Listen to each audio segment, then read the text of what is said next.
sobrinos y con otro novio. No me envidies ni me tengas celos, fue mi deseo y tú nunca quisiste.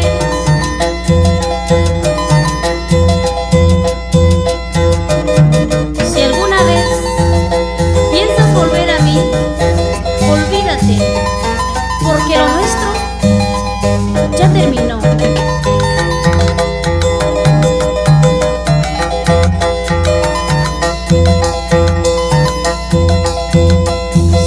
Encuentras que así en mi boda serás mi amigo o mi invitado. Si te preguntan de nuestro pasado, ahí dirás que no me conoces.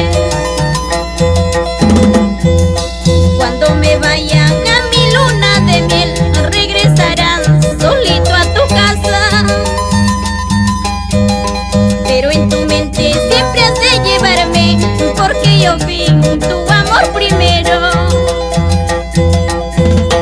Cuando te hablaban de matrimonio, no entendías y siempre te negabas. Por favor te pido que pronto me olvides, porque lo nuestro todo ha terminado.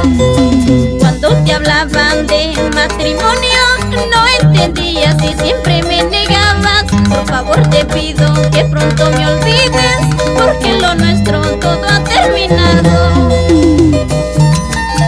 ¿Y qué dirás